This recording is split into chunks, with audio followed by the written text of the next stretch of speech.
So what happens in the mental side is we have this physical obsession. The obsession is a desire so powerful that we can't seem to say no. I'll just tell you one quick example of mine. You know, folk, the inside of this disease is not pretty.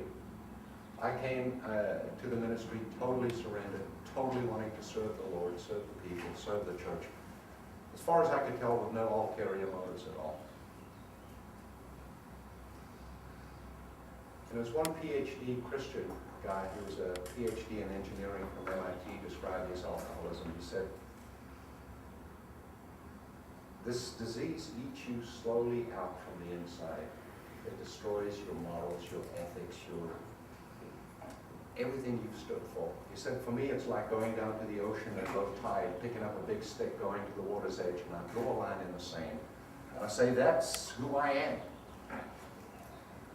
That's who I am as a man of God, as a husband, as a father, as a citizen of the community, as a child of God. And you feel good about that. Then the tide of alcoholism comes, and without regard, washes your line away. You're embarrassed, you're mortified. You're down, but you're not out, and you say, you know what? Nothing I can do about that. So you get up, you dust yourself off, you take a step or two back, you draw another big line in the sand. And again, you say, this is me. You feel good about it, and you really committed this time. The tide of alcoholism comes in and washes that line away. And as my friend said, one day you find yourself on a beach. Well, here I was, speaking on television every week. For 13 weeks, the church is growing into many thousands of people, multiple millions of dollars. But the man in the pulpit and the man in private becoming two different people. And I hate the man I'm becoming.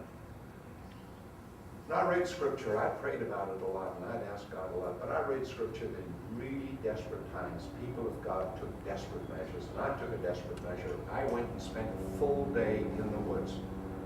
Now, being an alcoholic, not only did I take my Bible, but I went with one of my male traveling companions. I had several. One of them, as I recall, had a name, Johnny Walker. Another one was Ernest Julio. But anyhow, needless to say, my background goes all the way from Pentecostal holiness to Presbyterian, okay? I'm actually an ordained Southern Baptist pastor. But that day, let me tell you what, man, I was flat on my face in the dirt. I was looking up, I was looking down, I was praying, I was kneeling, I was singing, I was memorizing, I was quoting, I was promising. God, I will have more quiet time, win more people to Christ, baptize more people, blah, de, blah, de, blah, de, blah, de, blah. And I meant every word of it. That day, the snot flew, the tears flowed in a way I could not describe, but needless to say, at the end of the day, I'm exhausted, dehydrated, the pastor no longer drinks alcohol. Next morning I get to my church, have this magnificent, huge office, about the size of this, and luxuriously furnished, big picture window looking out over the Town Warren Country Club and Sandia Mountains right home inside.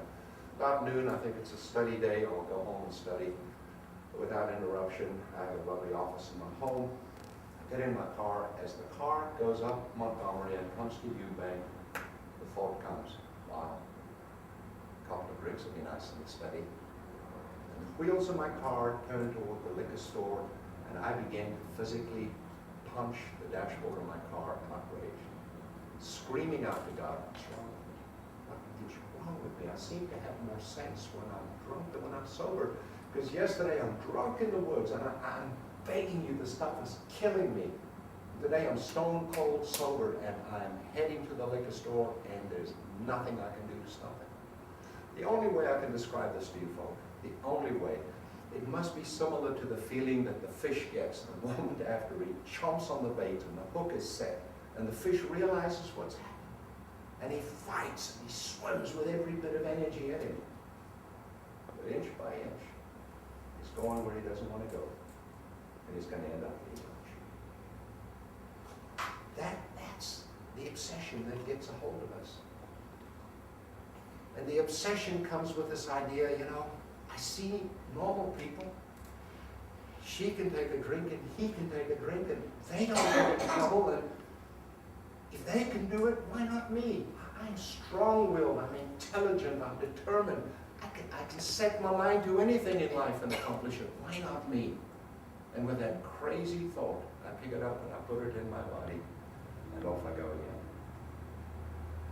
Now, what is the treatment for the mental side? We said the treatment for the physical side was you have to put the plug in the jug. You have to stop it, because if you stop it, that abnormal desire subsides. It doesn't go away, but it subsides. What is the treatment for the mental side? Strange to say, early alcoholics found a set of 12 spiritual principles. And by the way, how many of you would describe yourself as born again? Yeah, I was thinking this morning, what has it been? 13, so I've known the Lord for 51 years, longer than most of you here. That's when I met Christ, 13.